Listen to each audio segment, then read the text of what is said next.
നമസ്കാരം, ഞാൻ doctor P V Majeed. Doctor M health ടോക്കിലേക്ക് സ്വാഗതം. രക്തത്തിൽ കാണപ്പെടുന്ന ഒരു തരം കൊഴുപ്പാണ് ട്രൈഗ്ലിസറൈഡ്. കഴിക്കുന്ന ഭക്ഷണത്തിൽ അധികം കലോറിയിൽ ശരീരം ട്രൈഗ്ലിസറൈഡുകളാക്കി മാറ്റുന്നു. അവ ഫാറ്റ് സെൽസിൽ നിന്നും സംഭരിക്കപ്പെടുകയും പിന്നീട് ഊർജത്തിനായി ഉപയോഗിക്കപ്പെടുകയും ചെയ്യുന്നു. ചില ട്രൈഗ്ലിസറൈഡുകൾ ശരീരത്തിന്റെ സാധാരണ പ്രവർത്തനത്തിന് അത്യാവശ്യമാണെങ്കിലും ഉയർന്ന അളവിൽ, അതായത് ഹൈപ്പർ ട്രൈഗ്ലിസറിഡീമിയ, ഗുരുതരമായ ആരോഗ്യ പ്രശ്നങ്ങൾ സൃഷ്ടിച്ചേക്കാം. ട്രൈഗ്ലിസറൈഡ് ലെവലുകൾ ബ്ലഡ് ടെസ്റ്റിലൂടെ അറിയാൻ സാധിക്കും. റീഡിംഗ് 150 മില്ലിഗ്രാം പെർ ഡെസിലിറ്റർ ആണെങ്കിൽ അത് നോർമലാണ്. 150 മുതൽ 199 ആണെങ്കിൽ ബോർഡർ ലൈൻ ഹൈ ആണ്, അതായത് സൂക്ഷിക്കണമെന്ന് സാരം. 200-499 ആണെങ്കിൽ ഹൈ ആണത്, അതായത് മരുന്ന് ഉപയോഗിക്കേണ്ടി വരും. 500-ന് മുകളിലാണെങ്കിൽ ഇത് അപകടകരമാണ്. ഉയർന്ന ട്രൈഗ്ലിസറൈഡ് ലെവലുകൾ ഉണ്ടാക്കാൻ സാധ്യതയുള്ള ഭവിഷ്യത്തുക്കൾ എന്തൊക്കെയാണെന്ന് നമുക്ക് നോക്കാം. ഒന്ന്, കാർഡിയോ വാസ്കുലാർ ഡിസീസ് CVD.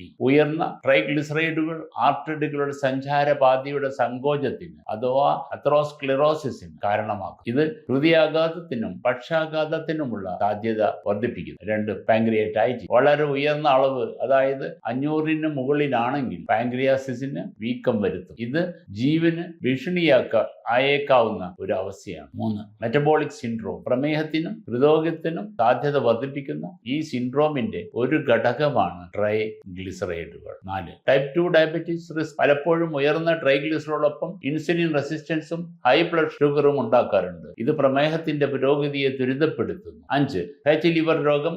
അധിക ട്രൈഗ്ലിസറൈഡുകൾ കരളിൽ അടിഞ്ഞുകൂടാൻ സാധ്യതയുണ്ട്. ഇത് NAFLD, അതായത് നോൺ ആൽക്കഹോളിക് ഫാറ്റി ലിവർ ഡിസീസിലേക്ക് നയിക്കുന്നു. ഇത് കേരളത്തിലെ നഗരപ്രദേശങ്ങളിലെ ജനങ്ങളിൽ സാധാരണമാണ്. ഉദാസീനമായ ജീവിതശൈലിയാണ് ഇതിന് പ്രധാന കാരണം. 6, പൊണ്ണത്തടി. ഉയർന്ന ട്രൈഗ്ലിസറൈഡിന്റെ അളവ് അമിത കലോറി ഉപയോഗമാകുകയും വയറിലെ പൊണ്ണത്തടിയുമായും ബന്ധപ്പെട്ടിരിക്കുന്നു. സംസ്കരിച്ച ഭക്ഷണത്തിന്റെ അമിത ഉപയോഗവും നേരത്തെ പറഞ്ഞ പോലെ ഉദാസീനമായ ജീവിതശൈലിയുമാണ് കാരണങ്ങൾ. ഇനി ട്രൈഗ്ലിസറൈഡ് അളവ് കുറയ്ക്കുന്നതിന് ശാസ്ത്രീയമായി തെളിയിക്കപ്പെട്ട 30 ടിപ്സ് എന്തൊക്കെയാണെന്ന് നോക്കാം. 1, വെള്ള അരിയുടെ ഉപയോഗം കുറയ്ക്കുക. കേരളീയരുടെ ഭക്ഷണക്രമത്തിൽ അരി ധാരാളമുണ്ട്. വെളുത്ത അരിയിൽ സിമ്പിൾ കാർബോഹൈഡ്രേറ്റുകൾ കൂടുതലാണ്. ഇത് ഇൻസുലിൻ വർദ്ധിപ്പിക്കുകയും ട്രൈഗ്ലിസറൈഡ് ഉൽപാദനം വർദ്ധിപ്പിക്കുകയും ചെയ്യുന്നു. തവിട് അരി, ചുവന്ന അരി, അതായത് മട്ട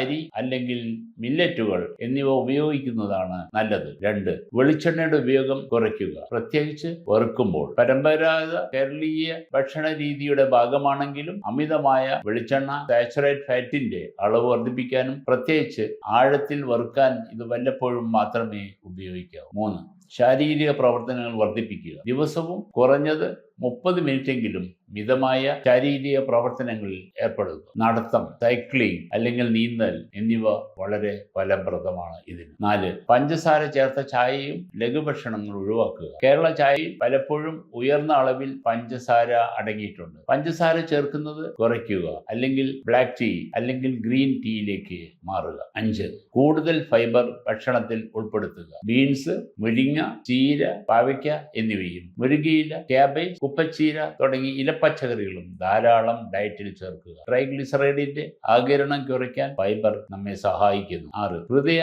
ആരോഗ്യകരമായ എണ്ണയിലേക്ക് മാറുക. സൂര്യകാന്തി എണ്ണ, അരി തവിട് എണ്ണ അല്ലെങ്കിൽ ഒലീവ് എണ്ണ എന്നിവ ഉപയോഗിക്കുക. ഇവയിൽ മോണോസാച്ചുറേറ്റഡ്, പോളി അൺസാച്ചുറേറ്റഡ് കൊഴുപ്പുകൾ കൂടുതലാണ്. ഇത് ട്രൈഗ്ലിസറൈഡുകൾ കുറയ്ക്കാൻ സഹായിക്കുന്നു. 7, വാഴപ്പഴം, ചക്ക എന്നിവയുടെ ഉപയോഗം പരിമിതപ്പെടുത്തുക. പോഷക സമൃദ്ധമാണെങ്കിലും ഈ പഴങ്ങളിൽ പഞ്ചസാര കൂടുതലാണ്. പ്രത്യേകിച്ച് പഴുത്ത ചക്കയും വാഴപ്പഴവും മിതമായ അളവിൽ മാത്രം കഴിക്കുക. 8, ബേക്കറി സാധനങ്ങൾ ഉപയോഗിക്കാതിരിക്കുക. കേരളത്തിലെ ബേക്കറി സാധനങ്ങളിൽ റിഫൈൻഡ് മാവ്, പഞ്ചസാര, ട്രാൻസ് ഫാറ്റ് എന്നിവ ധാരാളം അടങ്ങിയിട്ടുണ്ട്. ഇവയെല്ലാം ട്രൈഗ്ലിസറൈഡിന്റെ അളവ് വർദ്ധിപ്പിക്കുന്നു. 9, പ്ലേറ്റിൽ വിവിധ ഭക്ഷണ ഭാഗങ്ങളുടെ വലുപ്പം ക്രമപ്പെടുത്തുക. അധിക കലോറി ഉപയോഗം ട്രൈഗ്ലിസറൈഡ് അടിഞ്ഞു കൂടുന്നതിലേക്ക് നയിക്കുന്നു. ഹാഫ് പ്ലേറ്റ് നിയമം പരീക്ഷിച്ചു നോക്കൂ. പകുതി പ്ലേറ്റ് പച്ചക്കറികൾ, കാൽഭാഗം കാർബോഹൈഡ്രേറ്റ്, കാൽഭാഗം പ്രോട്ടീൻ. 10, കൂടുതൽ മത്സ്യം കഴിക്കുക, പക്ഷെ വിവേകത്തോടെ തിരഞ്ഞെടുക്കുക. ഒമേഗ 3 ഫാറ്റി ആസിഡുകൾ അടങ്ങിയ മത്തി, അയല തുടങ്ങിയ കൊഴുപ്പുള്ള മത്സ്യങ്ങൾ ഉൾപ്പെടുത്തുക. വറുത്ത മത്സ്യം കഴിയുന്നതും ഒഴിവാക്കുക. ഗ്രിൽ ചെയ്തതോ കറി വെച്ചോ മാത്രം കഴിക്കുക. 11 മദ്യപാനം ഒഴിവാക്കുക. ഇടയ്ക്കിടയ്ക്ക് മദ്യപിക്കുന്നത് പോലും ട്രൈഗ്ലിസറൈഡിന്റെ അളവ് വർദ്ധിപ്പിക്കാനും പ്രത്യേകിച്ച് കള്ള് പോലുള്ള നാടൻ മദ്യം ഉപയോഗിക്കുന്നവരിൽ ഇത് ഒരു സാധാരണ കാര്യമാണ്. 12 സമ്മർദ്ദം നിയന്ത്രിക്കുക.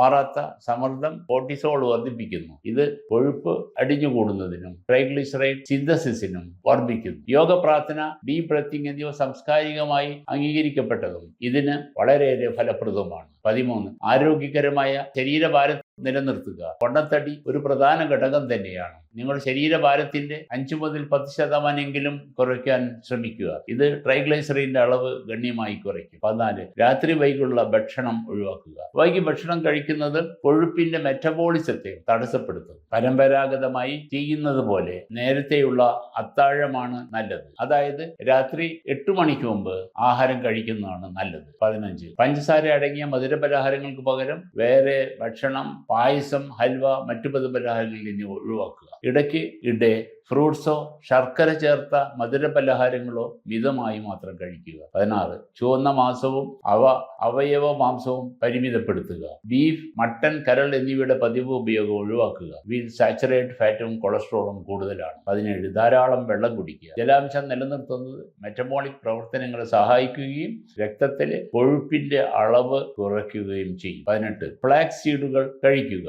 ചെറു ചണവിത്ത് omega-3 ആസിഡുകളും ലയിക്കുന്ന ഫൈബറുകളും കൊണ്ട് സമ്പുഷ്ടമാണത്. ഫ്ലാക്സ് സീഡ് പൊടിച്ച് ചട്നികളിലോ ദോശമാവിലോ ചേർക്കുക. 19 പതിവായി ആരോഗ്യ പരിശോധന നടത്തുക. പതിവ് ലിപിഡ് പ്രൊഫൈൽ പരിശോധനകൾ ഇതിന്റെ പുരോഗതി ട്രാക്ക് ചെയ്യാനും നേരത്തെ കണ്ടെത്താനും സഹായിക്കുന്നു. 20 പാക്ക് ചെയ്ത ലഘുഭക്ഷണങ്ങൾ, അതായത് സ്നാക്സ് ഒഴിവാക്കുക. ചിപ്സ്, മുറുക്ക്, മിക്സ്ചർ, ബ്രാൻഡഡ് സ്നാക്സ് എന്നിവയിൽ ഉയർന്ന അളവിൽ ട്രാൻസ്ഫാറ്റും പഞ്ചസാരയും അടങ്ങിയിട്ടുണ്ട്. പകരം വീട്ടിൽ വറുത്ത കടലയോ നട്ട്സോ ഉപയോഗിക്കുക. 21 കൂടുതൽ പയർവർഗ്ഗങ്ങൾ കഴിക്കുക. പരിപ്പ്, ഉഴുന്ന്, കടല എന്നിവ ഭക്ഷണത്തിൽ ഉൾപ്പെടുത്തുക. ഇവയിൽ സസ്യ പ്രോട്ടീനും നാരുകളും ധാരാളമുണ്ട്. 22 ഇന്റർമീഡിയന്റ് ഫാസ്റ്റിംഗ്, അതായത് ഇടവിട്ടുള്ള ഉപവാസം പരീക്ഷിച്ചു നോക്കുക. കേരളത്തിലെ ചില ഉപവാസ പാരമ്പര്യങ്ങളുമായി സാംസ്കാരികമായി പൊരുത്തപ്പെടുന്ന ഇടവിട്ടുള്ള ഉപവാസം 12 മുതൽ 14 മണിക്കൂർ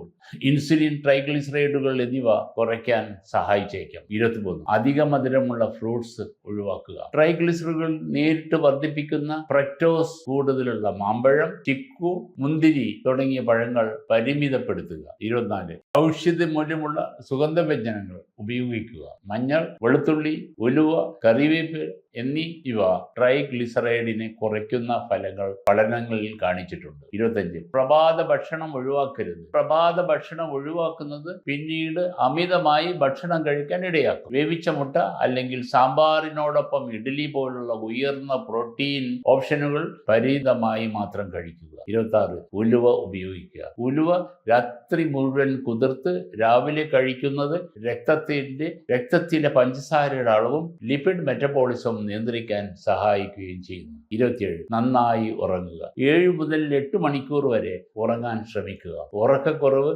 ഇൻസുലിൻ പ്രതിരോധവും ട്രൈഗ്ലിസറൈഡ് ഉൽപാദനം വർദ്ധിപ്പിക്കുന്നു. 28 ഡയറ്റിൽ പാവയ്ക്ക ഉൾപ്പെടുത്തുക. ഇത് രക്തത്തിലെ പഞ്ചസാരയുടെയും ലിപ്പിഡിന്റെയും അളവ് കുറയ്ക്കാൻ സഹായിക്കുന്നു. കയ്പുള്ളതാണെങ്കിലും ഇളക്കി പൊരിക്കുന്ന ഭക്ഷണങ്ങളിലെ ജ്യൂസുകളിലോ ഇത് ഉൾപ്പെടുത്തുക. 29 ശീതള പാനീയങ്ങളും കുപ്പിലാക്കിയ ജ്യൂസുകളും ഒഴിവാക്കുക. ഇവയിൽ ഉയർന്ന അളവിൽ ഫ്രക്ടോസ് അടങ്ങിയിട്ടുണ്ട്. പകരം പഞ്ചസാര ചേർക്കാതെ തേങ്ങാവെള്ളമോ നാരങ്ങ നീരോ കുടിക്കുക. 30 ആവശ്യമെങ്കിൽ വൈദ്യസഹായം തേടുക. ജീവിതശൈലി മാറ്റങ്ങൾ പര്യാപ്തമല്ലെങ്കിൽ ഫൈബ്രേറ്റുകൾ, omega-3 സപ്ലിമെന്റുകൾ അല്ലെങ്കിൽ സ്റ്റാറ്റിൻ പോലുള്ള മരുന്നുകൾ മെഡിക്കൽ നിർദ്ദേശപ്രകാരം മാത്രം ഉപയോഗിക്കുക. ഈ ടിപ്സ് നിങ്ങൾക്ക് സഹായകരമായി തോന്നുന്നെങ്കിൽ ലൈക്ക് ചെയ്യാനും ഷെയർ ചെയ്യാനും കമന്റും പോസ്റ്റ് ചെയ്യാനും മറക്കരുത്. ഇതുപോലുള്ള കൂടുതൽ വീഡിയോകൾ കാണുന്നതിനായി സബ്സ്ക്രൈബ് അല്ലെങ്കിൽ ഫോളോ ചെയ്യാനും മറക്കരുത്. നന്ദി, നമസ്കാരം.